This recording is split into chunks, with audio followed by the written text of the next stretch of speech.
Spent a lot of time at that library at Shepherd University when he was a co-ed there as Financial Phil McCoy, from Ameriprise Financial and the Mirius Group of Financial Advisors, Winchester Avenue, Martinsburg. Good morning, Philly. Phil, do you even know where the building is? Bob. How are you, sir? Bill, you just trudged all over his good morning. No, but I had to get in before. I don't think he ever walked in the side of the library. Whoa. Did you, Phil? I did. I spent some time in that library, and just like my football ability, as the years go on, I spent more time in that library than what I actually did. So my football prowess gets better every year, as did my study habit. Since I've got a daughter there now, I was in that library all the time. See, Bill, you thought Phil was going to say he never went there because he's a football player. Yeah, and I think he's talking to the audience right now. And the audience may be his daughter. No, I did spend some time in that library, and we didn't have we were just right on the cusp of using the Internet, so we didn't really get to use the Internet much. So when we needed to look something up, we had to go old school and go into the library. So I did go to the library.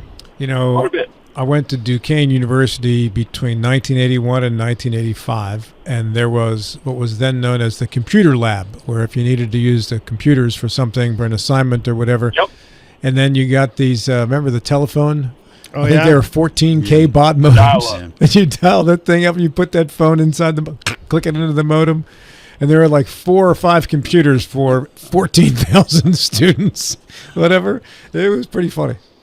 Yeah, I'm not sure exactly how effective those computers were. I think you probably could have done the work faster than going to the computer lab, waiting your turn, and dialing in on the modem. At William and Mary, you would go to the library, and during research paper time, I was a history major, and there are only so many subjects that you can research. So you would go and reserve the books, but if you're not fast, the books you need are already reserved by somebody else. Certainly. So then you start changing what your paper is going to be about. And if you're really slow, it's like, well, okay, I'll do this salt thing. I'll do the one that nobody wants to read. Now, Carnegie Mellon University, which is right up the street from Duquesne, right across the street from Pitt, basically, when I was a freshman, they all had to have their own computers, which added a couple $1,000s to the cost of the tuition. But that was unheard of back then. Like they got to have their own computers? Wow. What are they going to do with those? Where do you put them? Our computers took up entire rooms. The Spira Univac. In fact, the most distraught person I ever saw, I'm not a computer person now, but certainly not then, but we had computer science majors. Mm-hmm. And they had those cards you would carry, the data cards. And to get computer time apparently was a big deal. So there was a soda machine at the bottom of the computer science building, which was next to the library. So I went down there. It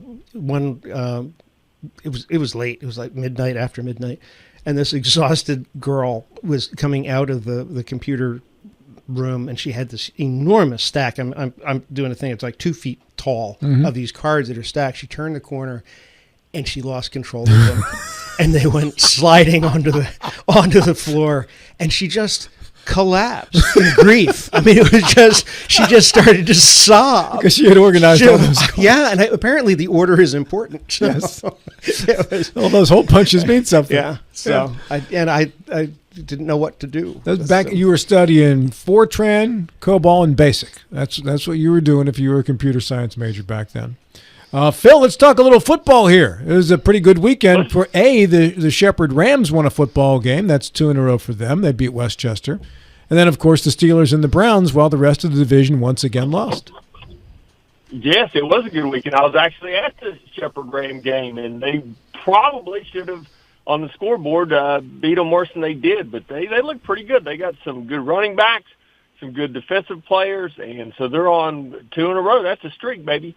So the Rams are back on track. Good crowd there, man. I don't know that there's another environment in Division II football that's better than what Shepherd puts out there. That's a really, really cool environment. You kind of forget. I played there, and it wasn't exactly the same because the visitor side was the home side. It was a cool environment back in the day, too, because that the what is now the home side used to be a hill, and people would hang out there, picnic. It was cool back then too, but they did well. And then I headed over. I spent the whole day at Shepherd, and I headed over to the volleyball matches. So it was a good day, fun day. Yeah, your daughter, of course, your daughter's playing there, right? Yeah, she is. Yeah. She is.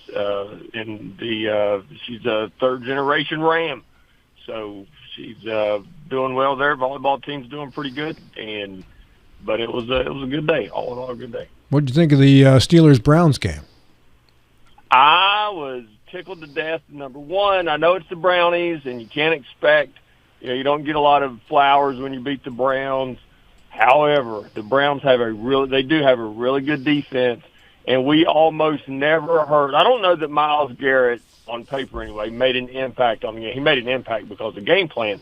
But you didn't hear about Myles Garrett. We've been worried all year long about Pittsburgh's offensive line. They made some changes. They brought in Spencer Anderson as an extra offensive lineman, and Mount Washington, who I'm now maybe his biggest fan. But so they brought some bigger bodies in to block and change some formation. But their offense ran the ball well. They were very efficient throwing the ball, and that defense looked like the defense of old against our Brownies. So far, so good for the Steelers, 4-1 and a huge lead in the AFC North. I'm just sad Dylan wasn't in it. He's starting to skip out on. I missed my boy Dylan. It's 2 weeks in a row, and the Ravens lost, and there's no Dylan here. I imagine that. Yeah. Imagine that. Let's talk money. It was a good day. Phil, Friday was a terrible day on Wall Street, but it looks like futures are trying to bounce back at least a little bit this morning. Yeah, it was a terrible day on Wall Street, and it was on. We've been waiting for some of this. We talked about the skinny topper, the froth in our markets, and we've been waiting for that to get blown off or to remove some of it. And how does that happen? Does everything catch up with the tech and AI sector, or do we blow some of the top off? Well, we blew it off on Friday. It was an awful day based off of fear that we're going to increase tariffs. And tell me if you've heard this story again. Increased tariffs on China, and then we unwound that or walked those comments back a little bit via X or Twitter, whatever we call it now. So we're regaining much of what we lost, not all of it, but much of what we lost on Friday. But Friday is to be expected. It's almost as if when you've had these incredible run-ups, we haven't had a 3% drop since April. So going from the high to low, and it may have happened throughout the course of a couple of days. We had good days in between it, but there hasn't been a significant fall since April, and we got a punch in the face on Friday. I hope it just stops there. But again, in the background, we talk about the government being shut down. I don't know that it's had any impact right now. I think Wall Street's still assuming that the government will come back to work eventually, and we'll get these reports that we need. Friday was a terrible day, though. And it looks as if we're going to open up Monday by regaining a bunch of that, simply by walking back those comments. Yeah, and then everything seems to be revolving around China. And that's a concerning country. I don't know if you saw 60 Minutes last night or not, Bill. I did. But Phil, you saw it. You saw the General Hawk talking about what the Chinese are doing with their spying on the United States, dropping into pretty much every utility grid in the country, spying on individuals in the country, all for purposes of just kind of being there in case some kind of conflict happens. They have the ability to mess with things. And because utility systems are all automated now, that includes the appropriate mix for water, for the water supply that goes out to the country, the individual towns and whatever. Some pretty disconcerting, unnerving things with the Chinese, Phil. And I think, we try to be economic friends with them, but ultimately you always have to kind of remember who the true enemy is around here. Yeah, and I don't know, the size and the power of China always concerns us, whether it's their economy, and from the standpoint of me, Financial Phil, it's the size of their economy that is most impactful. And that may be where we also find comfort, is in the size of our economy, where we need each other so bad. We may not want to be friends, but we kind of have to get along to some extent because our economies rely on each other so much. And, no matter how hard we both try to get away from that, it is still important for both economies. I tuned into 60 Minutes, and I normally don't. I don't watch 60 Minutes often, But I did last night because of Andrew Ross Sorkin. You know, he's a name in the financial industry, and he writes books and he gets all the big interviews. So I wanted to hear what he had to say, which it wasn't anything earth-shattering. It was almost more of a book promotion, in my opinion, than it was informative. But I wanted to listen to him. And that question, I think we had had this question last week, is there a crash ahead of us? And he said, well, yeah, there's a crash. Now, number one, define crash. You could define Friday as a crash because the stock market fell. So is that a crash? You know, so define crash.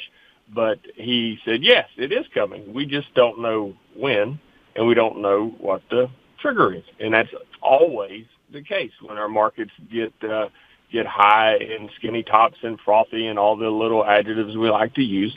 There is a crash in front of us, ahead of us somewhere, a correction or a bear market. It is coming. We just don't know when. We don't know when that's going to be, and we also don't really know what's going to cause it. And but that's essentially what he said. I wanted to listen because my assumption was that we'd have a lot of clients listen, and they would have questions about it. So I wanted to be prepared to answer them. I don't know, and I do like him. I think he's very informative. I think he walks a tightrope of getting political sometimes, and I kind of appreciate that, where he doesn't seem to land one way or the other. Not to me anyway, he doesn't. But so I anticipated something dramatic coming from his mouth, and I didn't hear that. But back to China, it is frightening to see, think of ways that they could get to us. But I also wonder, do we have the same kind of leverage on them? Are we doing the same sort of things? And that's deeper than what my little mind will let me go. I hope it is. Yeah, and that's what I was thinking as well, Phil. We're conditioned to believe that China and the U.S. economy is so closely intertwined, and I think we were moving that direction. I'm not convinced we still are on that trend. I see China has been courting India, Brazil, a lot of the Far East countries, African countries, Asian countries, and yet we're taking kind of the opposite approach. We're taking more of America first, more of an isolationist approach. I'm not the economist that probably you are, but I don't see that we're as closely intertwined as we were, say, as recently as 5, 6, 7 years or so ago. Yeah, and the reason for that is, like you said, we're, as far as energy independence and technology and chip making, we've tried to bring that here so we're not as reliant on other countries, but there's a downside to that as well. That makes them not as reliant on us. So that dual reliance that we have with China, in my mind, has always been somewhat important to keep them honest in their dealings with us. But you mentioned India, Bill, and India is a huge factor. A lot of people, a lot of economists, people much smarter than I, have compared India to the early days of China as an emerging market. And when you look at their population, the average age of their population, and the education of their population, there's a lot of people that expect India to far outweigh China's capabilities just based off of the education and the age and their potential for growth. So they are to be courted, and I think China's courting them as far as an economic partner, and I don't think that really we are, but they do have a huge potential for growth, simply because of their age and their education. The other thing you mentioned, everything comes back to rare earth, and this is where China has a real advantage over us. Something like, I think, 80% of all rare earth deposits are controlled by China. Yeah, and that's what led to, I think, the tweet and the pullback in our markets the other day, as we didn't like a policy or something that they were doing with the rare earth. So we said in retaliation for that, we could impose tariffs of 100%. And, of course, our markets reacted and waiting. We really were waiting for a reason to knock off some of that froth or some of that market top, and we got it on Friday. I think China, I think China has declared itself to be our enemy. It's working in slow motion. You look at what happened with Hong Kong, which was supposed to remain fairly independent, and in fact, it's now an extension of the repressions of China. They've got their eyes on Taiwan, and as soon as that starts, they really that's a when they play that card, the United States is going to be in a tough place, and we don't want our vaccines and our ships and our weaponry and our chips, the important parts of our weaponry, coming from the country that's going to be our enemy. I don't know how to do that without having an America First strategy specifically dealing with China. It's tough, and there are economic consequences to it. I want to switch if that's okay. I switch the topic a little bit to the housing markets. I subscribe to these newsletters that come from realtor.com and Zillow and all these different things. And I'm seeing significant drops in prices from houses that are on the market, not just here in West Virginia, but also in Northern Virginia and Southern Maryland, D.C. area, and Virginia in general. Does this, first of all, do you see this in what you're seeing? And if that's happening, does that indicate a housing boom on the way because housing is becoming affordable again? No, it's possible, and we see it by way of financial planning more so than on the investing side. And what I mean by that is when someone is buying and selling a home, we get very involved in that process for our financial planning clients. And we have started to see housing prices fall. And, of course, there's a give and take there because in most cases, unless you're new to the housing market, you have to sell one and buy one. So the net impact of it isn't really that much because you're selling one and buying one. But what we're seeing is finally these interest rates, the pressure from high interest rates make their way to the housing market. If you go to buy a home and your interest rate is 6 or 7%, opposed to 3%, that's a significant reduction in the amount that a new home buyer or anyone else for that matter is able to afford. That is a drastic increase in and most people purchase their homes on credit. Now, a lot of our clients aren't because they're selling one, buying one during their retirement years. But if you're buying a home on credit, that's a significant reduction in what you're able to purchase. And it does slow you down on whether or not you're going to enter the housing market. So that fall right now is going to be hopefully met with continuing falling interest rates. And the reason I say hopefully, I hope, number one, that the Federal Reserve continues to cut rates, but I hope that they have the reasoning to do so instead of just doing so out of pressure or doing so because of a struggling labor market. I hope that inflation continues to fall, which is a notch in the belt if you want rates to drop. So if inflation continues to fall and they can continue to cut interest rates, ultimately that will help the housing market, and we will have another a boom in the housing market, if you will. But that slowdown right now is occurring, and it probably would take at least a year, I would imagine, before we see that trend start to tick back up where prices are increasing in the housing market. So the housing market is difficult for those. If you look at someone just entering the workforce or out of college, I have a daughter that's in this position, and you're starting to say, well, hey, what kind of home can I afford? Homes are really, even though the prices are starting to level off, it's really difficult for these young, I didn't say kids, I guess, but these young people to purchase their first home on a starting salary. It's really difficult. So then you're left with, do I rent? Well, that's not a whole lot better.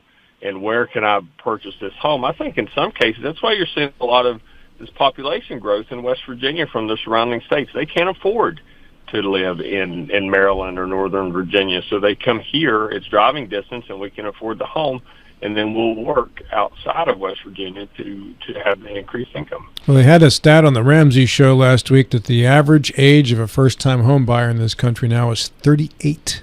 Really? 38 years old. Wow. If you think about, I think my first home we purchased, I was 25. My wife was 24.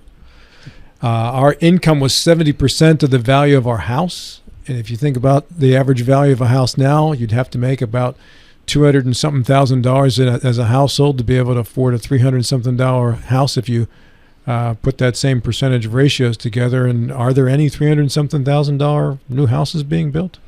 And Phil, also, you predicated this with a continuing of inflation dropping. Inflation's not dropping. It's either static or slightly going up. Off. Yeah. It's leveled off, and it depends on the size of the picture that you look at on whether or not, if you're making the argument that inflation's falling, and I'm not, because it is static, but over the last few years it has fallen. And now the important thing is now that we're in this rate-cutting cycle in order to help the labor market, what does that do to inflation? So there's some, once our government gets back to work, there's some extremely important inflation reports that's going to come about first, second quarter of 2026. In Northern Virginia, where I grew up, it was a truth, and it continues to be a truth, that to buy real estate, residential real estate, it's a guaranteed appreciation in your investment. It might take some time, it might be a dip in the market. It all depends on timing, but over a 20-year period, there's guaranteed appreciation. That's proven true. Is that true in this area? Is that true historically in West Virginia as well? Yes. Yeah. I would say that I would argue strongly that it is, and not that I've been in the same home now for well over 20 years, so I haven't paid attention to the value of my home. Because I have no intentions of moving anytime soon. But looking at the housing prices around here, yeah, they've increased drastically. And I really go back to the locality pay question that we had locally, where they did do a study on the average home prices, and I think they went back and did a study on the average home prices 10, 15, 20 years ago compared to what they are now, and especially up here in our area. They do continue to increase. Like you said, there's going to be temporary dips, hopefully nothing like we experienced in 08 and 09, but there'll be temporary dips in those markets. But it is almost a guarantee that if you look over a 20-year period, that, it's going to be worth more then than it is now. And that's just basically because of inflation. We're going to have an overall inflation. Milk is going to cost more 20 years from now than it does now. I can almost promise you that, unless we just stop drinking milk altogether. But the overall prices will continue to go up, especially in the housing market. Phil, I need a prediction for Thursday night, Steelers and the Bengals. Steelers and the Bengals. I forget where. Are they playing in Cincinnati, Rob? Tell Yes. me real quick. That's in Cincy. They're playing in Cincinnati. I'm going to say Pittsburgh wins that game 22-10. We're going to see the same type of game we saw this weekend. I'm excited about my Steelers right now. And how do we reach you for more information today, Phil? You can reach us at 304-263-4343 or stop by and see us with an appointment at 1270 Winchester Avenue right here in Martinsburg. Thank you, Phil. Have a great day. Thank you, guys. Much appreciated. Thanks, Phil. Get to that library.